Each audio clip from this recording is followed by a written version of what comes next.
సినీ నటుడు మోహన్ బాబుకు big shock తగిలింది. తిరుపతిలో మోహన్ బాబు యూనివర్సిటీకి ఏపీ ఉన్నత విద్యా కమిషన్ 15 లక్షల జరిమానా విధించింది.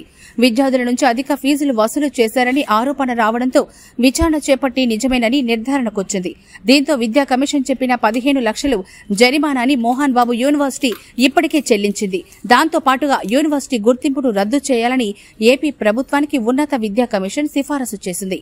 అయితే మోహన్ బాబు యూనివర్సిటీలో అక్రమాలు అక్కడితో ఆగిపోలేదు.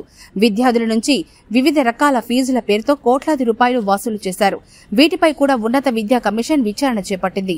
విద్యార్థుల నుంచి నిబంధనలకు విరుద్ధంగా వసూలు చేసిన 26 కోట్ల రూపాయలు వెనక్కి తిరిగి ఇవ్వాలని ఆదేశాలు జారీ చేసింది. అయితే ఈ ఆదేశాలపై మోహన్ బాబు యూనివర్సిటీ హైకోర్టును ఆశ్రయించింది. దీంతో హైకోర్టు ఉన్నత విద్యా కమిషన్ ఆదేశాలపై 3 వారాల పాటుగా తాత్కాలిక స్టే విధించింది. తదుపరి విచారణను ఈ నెల 14కి వాయిదా వేసింది. మోహన్ బాబు యూనివర్సిటీలో గత 3 ఏళ్ల నుంచి విద్యార్థుల నుంచి అక్రమంగా ఫీజులు వసూలు చేస్తున్నారనే ఆరోపణలు వినిపిస్తూనే ఉన్నాయి. సాక్షాత్ మోహన్ బాబు చిన్న కుమారుడు మంచు మనోజ్ కూడా ఈ అక్రమాలపై ప్రశ్నించారు. విద్యార్థుల నుంచి అక్రమంగా ఫీజులు వసూలు చేస్తున్నారని యూనివర్సిటీ ఎదుట అప్పట్లో ఆందోళన కూడా చేశారు. అయితే ఈ ఆరోపణలను ఎవరూ పట్టించుకోలేదు. ఆ ఆందోళనను కేవలం కుటుంబ వివాదంగా మాత్రమే పరిగణించారు. అయితే ఇప్పుడు బయటపడిన విషయాలను బట్టి చూస్తే యూనివర్సిటీలో అక్రమాలు వాస్తవమేనని తెలుస్తోంది. వీటన్నిటిపైన విచారణ జరపాలని విద్యార్థుల తల్లిదండ్రులు డిమాండ్ చేస్తున్నారు.